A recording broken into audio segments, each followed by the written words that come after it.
Like, it is so easy to relocate. I didn't pay any school fees. The type of relocation I even did, I didn't even need money.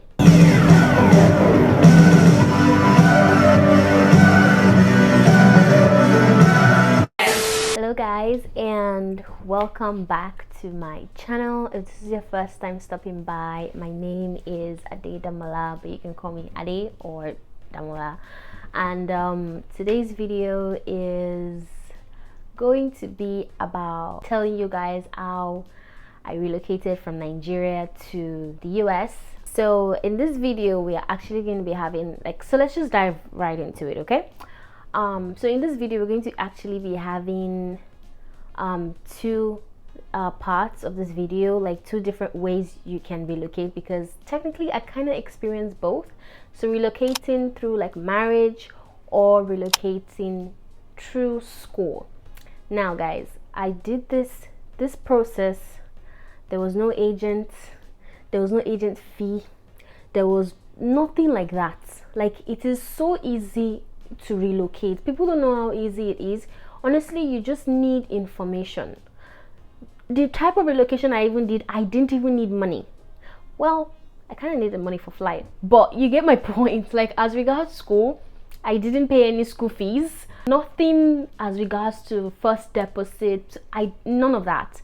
They are even paying me to go to school. Yes, believe it or not, it's called like assistantship and stipend and all that, which I will get into in the course of this video. So starting with marriage, everybody knows, yeah, if you have a spouse that wants to like leave Nigeria and you guys get married, obviously it depends on the contract binding, you know, that spouse leaving, but you also have access to go with your spouse, especially when you are married. So if your spouse is going as a student, the partner can follow he or she being a dependent, and that was what I first did when I first got married. And then I went with my husband.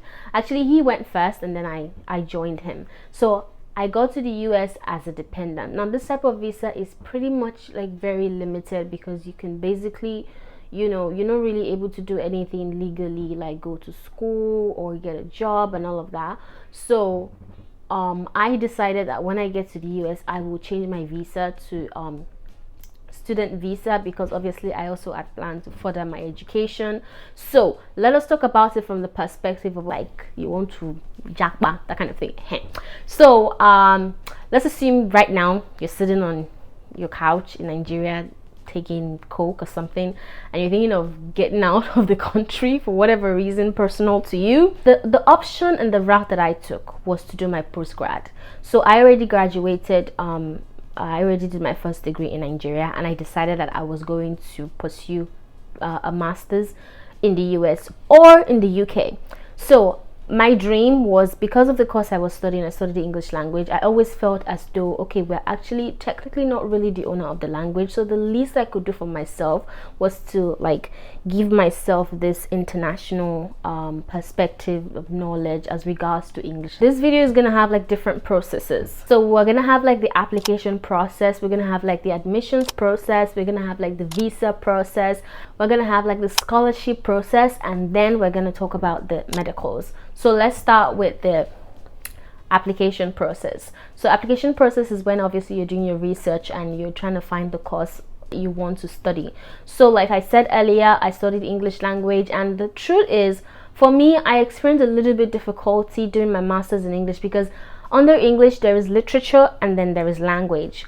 I majored in language, and as schools in the US will have it, a majority of them do like their post-grad in the literature aspect, like in the creative writing aspect, and like things like, you know, catering to that aspect. So I didn't really see much of like language majors under English for post-grad, but I was glad when I discovered rhetoric and composition, which is the simplest way to put it. You're basically teaching people how to write, I think, yeah. So when I found that out, I was so excited that, okay, yes, I am going to apply to this major in English.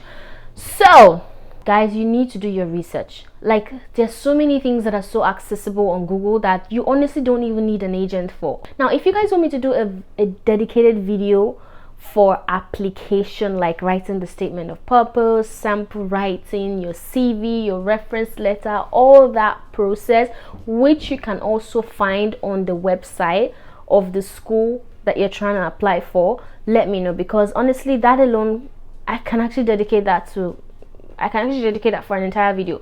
I went online. First of all, I heard about all this GRE, TOEFL, all of that. Now, before you start running about doing all those exams, you need to find out if the school that you're going to, it's even a requirement in the first place. Okay, so for me, for the longest time, I was studying for GRE, like I wanted to write GRE, which is still required for some schools in the US, but the 4 or 3 schools that I applied for did not require it, honestly. And it was such the maths aspect of the exam was so hard for me. So at the end of the day, you know, I didn't even need it for my admission that I got. So do your research about that aspect. You will go to the school's website and you will see what they require. Most of the schools obviously require a statement of purpose, sample writing. The only thing that may vary is if they require like international exams, and which I didn't do. I didn't do any of that. That is the funniest thing, guys. I didn't do TOEFL. I studied for the GRE, but I didn't eventually take the exam, guys. I didn't do any exam. I just applied. All I needed to apply was a statement of purpose that basically kind of like me selling myself of why I chose that school, why I think I want to pursue my master's degree, and then a sample writing of like a work you've done in the past. I used my project, and then a CV, and then reference letter from 3 of your, you know, lecturers or your professors, and then what else? Well, it depends on the school anyway. So for me, the next thing that was the big thing was money. I knew that my father, as sweet and humble as he is, wasn't going to cough out 10 million naira for one child out of 3 children to go and do masters. Like, where do I expect him to get the money from? So I knew that money was a big thing. Or my husband, since technically I was already married at that time, where will we get that money from? So I knew that whatever admission I wanted to get, and which is why this is also a very good thing for those of you in Nigeria, whatever admission I knew I wanted to get, I needed money, I needed moolah, I needed cash dollar. Well, not really dollars. I just needed money. So I knew that whatever admission thing I was doing, I wasn't going to apply to a school that did not give me funding. So don't waste your time, guys. Don't waste your time applying to schools that, okay, let me just apply. See, getting admission, especially for UK, I'm not throwing shade though, especially for UK, is very easy. Getting admission is not the hard part. The hard part is the money aspect, where you should have saved before you apply. So me, that I knew I didn't have that kind of money, I didn't even look at UK, because UK, they hardly give scholarships and assistantships. By the way, there's a difference between scholarship and assistantship. Assistantship is when they will pay for your school fees, they will give you health insurance, they will be paying you salary every two weeks. And yeah, I think that's it. I think that's it. But for UK, most people that I hear that go to UK, they cough out this money by themselves. Where am I going to get all that pound Stanley from? Anyway, so let's not digress too much. So basically what I'm saying is that I knew that whatever school I was going to apply for, they needed to give me funding, which is assistantship. Guys, when you go online and you're doing your research, don't just look for scholarship, look for assistantship. If that school has assistantship, then you're good to go. If that school does not require GRE or TOEFL, then you're good to go. If that school has a course that it's kind of related to what you did in your undergraduate. See, the thing about US is that they're not like Nigerian people that are very crazy, that you have to do, you know, strategically everything. You can decide to study anything you like in the US. Their life is not hard.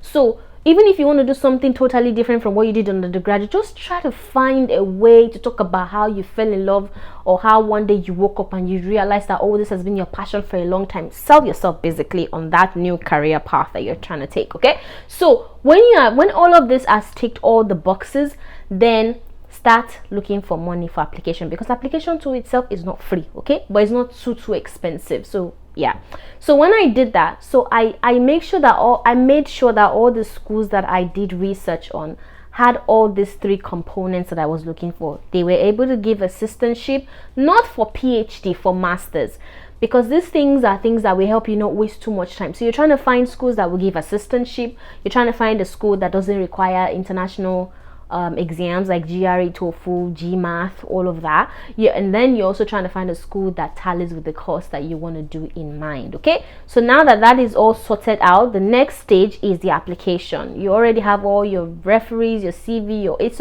SOP, everything, and then you upload. Now guys, this is the part where you have to be patient and you have to wait. And one advice that I will just give you guys is, when you're trying to relocate out of the country, it is not a rushing process. It is a process that will require patience. Okay, so it's not a I want to leave out, like no.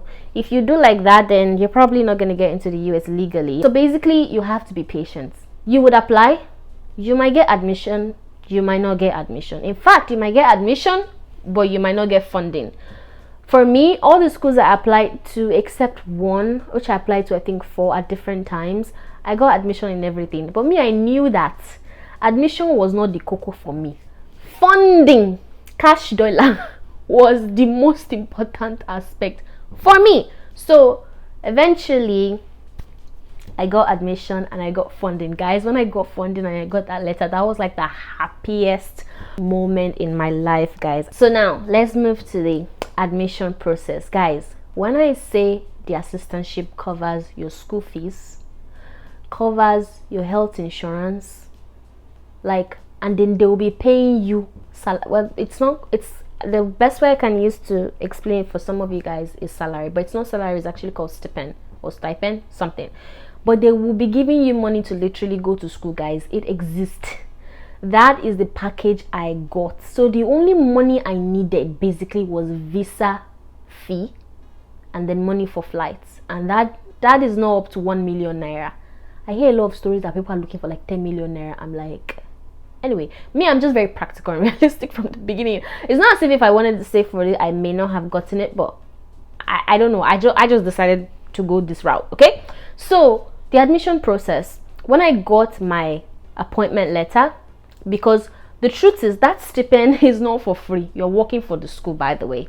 Okay, so you're either going to be a teaching assistant or you're going to be a research assistant. It depends on the course that you're doing. If you're in the sciences and all of that, you probably would be a research assistant. Like, you would be assisting maybe your supervisor or the school or your center, wherever you are, in doing, you know, a task that they will now be paying you the money, the salary, the stipend from. Okay, so what I got for this semester, I am working in the writing center. That's where I'm working, and in the digital studio. So this is where, you know, I'm trying to render, like, I'm giving them a service and then they're paying me as well. So I needed an appointment letter. So it's kind of like getting a job. Okay, so I needed my appointment letter, I needed my admission letter, and I needed my I-20. Guys, you can Google what I-20 is, but I-20 is basically an official document that contains the amount the school is paying for your school fees, your course, the amount of time you're spending in the US, the amount of time of that course,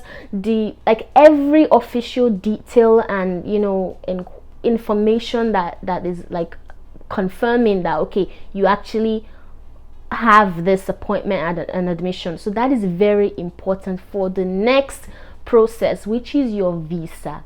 Now guys, if you want me to also dedicate a video for the visa process, I can, because I didn't submit my document and wait for a response. When you get your appointment letter and admission letter and your I-20 and all of that, these are the things you would take, you know, to apply for your visa. Because of the amount of people that are leaving the country every single day, the visa appointment they might give you might be in the next 2 years, and you cannot wait that long because your school is probably resuming in the next 2-3 months. So you would apply for an expedited visa. That's what it's called. It basically means a type of visa that would enable you to get an interview opportunity in like a week or like 3 days. Okay, so when you apply for that, you have to show evidence why you want that kind of fast interview. Obviously, because, oh, I got this admission, my school is resuming in the next 3 weeks, I need the student visa, you know. So they just need that proof, and then they will grant you the expedited visa. Although the expedited visa also is limited. I think you can only be granted an expedited visa like 3 times, so be careful. Okay, now I'm gonna share with you 2 experiences I had with the visa. The first experience of when I was going as a dependent, as a wife with my husband. Guys, they deny me visa. Oh, guys, I went for my visa interview 3 times. Ha! Hey! Guys, it wasn't funny. So I was very nervous. Like I said, 2 experiences. Okay, when I was going as a dependent and when I was going as a student relocating. So this relocating thing, we have been on it for a long time. But let me continue. So the first time I applied for visa, I actually went with my husband the first time. So we went as a couple. They gave my husband, but they did not give me. Hey, I wanted to die. So immediately my husband applied for that visa again. Like, as we're stepping out of that visa, he applied again. That these people, you know, we're on YouTube, so I don't want to, like, I don't want to show myself, because I get so passionate about it. I can honestly dedicate a video to prep you guys, how to come with your agbada for this visa, because these visa people, they are psychologists, they can read you. Don't let me digress too much. So I went for the first interview. They denied me. Obviously, they'll ask you questions. The second one, the lady didn't even spend up to 2 minutes with me. She asked me, she spoke her English. Anyway, now I'm an English person. She spoke her English. She was like, she looked at all my documents that I tended to her. And also, sometimes, guys, apart from all the documents I said you should carry along, it is also good for you to carry along a financial statement, like a bank statement of something that can, like, proof of funds, basically. You know, that's what you would need it, maybe from your dad if you're single, or from your husband's bank account statement if you're married. So I actually did carry my husband's bank account statement, but because of how nervous I just wanted her to ask me for it before I gave it to her. So she told me, she looked at all my documents. She said, what did she even say again? She was like, oh, all this funding that you have is below the poverty rate in the United States. How do you and your husband tend to fend for yourself? When she spoke all that English, I was first confused. I was like, is it English you're speaking or pidgin? Madam, calm down. And I started to explain how I said nonsense. What I should have done was to just bring out my husband's bank account statement, because he has obviously saved all the while he was there. Because I didn't go with him immediately. I went like months after him. So I did, as I explained, she just said, sorry, no. Like, then the 3rd time, so I got denied the 2nd time, okay? The 3rd time, I was ready for them. Like, and then I prayed, guys, I prayed. I fasted. People went to mountain for me for this visa. I must collect this visa. I must go to the app. Actually, no, guys, I'm kidding. This was not even about me being desperate to leave the country. It was about me wanting to be with my husband, a newlywed, separating couples. And let me tell you something, guys, that you shouldn't be nervous about. Do you know that the 3rd time, if they are denied me the visa, you can actually take the case to court? Okay, because it's part of the law in the US. See, there's so many things that we're ignorant about, and that eventually, when we know, we just like shake our heads. If they deny you that much and you are a couple, you can actually contact a lawyer. And if the lawyer gets involved, trust me, they will even be begging you for that visa, especially if you are legally married and there is no any, like, you know, mago there. So don't even worry about that. So that is one experience. The second experience of my student's visa interview thing. Now imagine me that I've gone through all that experience. Now that I wanted to be a student, they couldn't even intimidate me anymore. Myself, I will intimidate you, because I know people say experience is the best teacher, but experience is not actually the best teacher. Example is the best teacher. So I already had all that example scenario. So when I got there, I knew basically that that's why I said let me dedicate a video for this interview question, because I'm already spending too much time in this matter. So just make sure that you have confidence. Don't be shaking. Make sure that you have confidence. Be calm. Pray as well. So and be talking to them like they are not gods, okay? Don't talk to them as if it's obvious that you want to leave this country. Don't make it seem like you are, no, not at all, not at all. Don't. So let me tell you just one of the questions that they asked me. So they asked me, okay, so what are my plans when I get to the United States of America? The mistake that you should never make is to let them think that you want to stay after your studies. Let them know that you want to come back to your country and incorporate all the knowledge that you have attained in the America or in the UK. You want to bring that knowledge to your country and better the whatever facility, economical, whatever in your country. So don't let it seem as if you want to actually jackpot. Do you understand? So moving on, in short, I got my visa. I was happy, and then I came back to the US, and then finally I have my admission. I relocated here. It was such a long ride, guys. That's why I said it takes time. You can't rush anything good. That's the truth. You can't rush it. It takes time for gold to pass through fire. Anything that will be legit, that will last, that you will not become a fugitive, you can't do it with rush, okay? So just calm down. Give yourself like a year or two, and when you are trying to plan to relocate, have something you are doing. Okay, don't just sit down on your bed and be thinking that this is, if not, you will be very desperate. Have a business that you are doing. Okay, have something you are learning. All right, if you don't have a job, don't worry. I know Nigerian economy is not so good at the moment. Learn a trade, do small business, just keep yourself busy so that you will not be too desperate. All right, so I really hope this video helped you, that you don't really need an agent if you're coming to America or even UK safe, but you know, to be on the safer side. But I didn't use any agent. I didn't pay any agent fee. I didn't pay for school fees. In fact, they are paying me. And another important thing, guys, if I'm not able to cover everything, just ask me any question in the comment section. I would be so glad to answer you. Another thing I wanted to point out as well. Now, when I mentioned the requirements for application, I forgot to mention that the requirement was you must have nothing less than a 3.0 CGPA. Guys, I was on the borderline. In fact, when I was doing all this application process, I was like, when they give up, when I hear about all this assistantship, scholarship, I always have this feeling of they give the most brilliant person.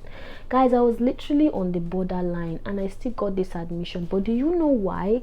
I got it because I put my blood, heart, soul and tears into my statement of purpose, into my sample writing. So don't let your CGPA debar you from even trying. All right, I have somebody in my master's class now in the department that is also Nigerian, although he is in creative writing. I think I'm in rhetoric and composition. He didn't get a 2-1. By the way, the 3.0 CGPA is for a 4.0 grading system, okay? Not 7.0, not 5.4 points, okay? So that's a 2-1. He didn't get a 3.0 CGPA. He didn't get 2-1. And he's in the same set as I am. So before I used to be like, oh, if you don't get anything up to 3.0, you can't apply. That's not a limitation. All you need to do when you are in that kind of situation, or maybe you get 2-2, work on your statement of purpose and sample writing. Email some of the professors, send your CV, like let other things that you're going to submit be top notch and can stand beside other people that they have those type of results. So don't give up, okay? It's possible to come to America, to the abroad, in a very calm, peaceful method. You don't have to go to Libra and be flying boats over the ocean. I'm just kidding, guys. So I really hope this video helped you. I think I have talked too much. I apologize if I digress too much or if I distracted you in any way. Ask me any question you want to ask me in the comment section. I will be so glad to respond to every single one of you. And please, guys, do not forget to like this video if you found it informative. Please don't forget to leave a comment, and please don't forget to subscribe. All right, and I'll see you guys in my next video of me trying to, like, you know, just prep for school, because guys, I've already started grad school. So I think the next video I'm going to just upload is just like a prepping vlog of me trying to, like, you know, yeah. But I'm really glad that you guys made it to the end. Please don't forget to subscribe, and I'll see you guys in my next video. Stay blessed. Mwah. Bye.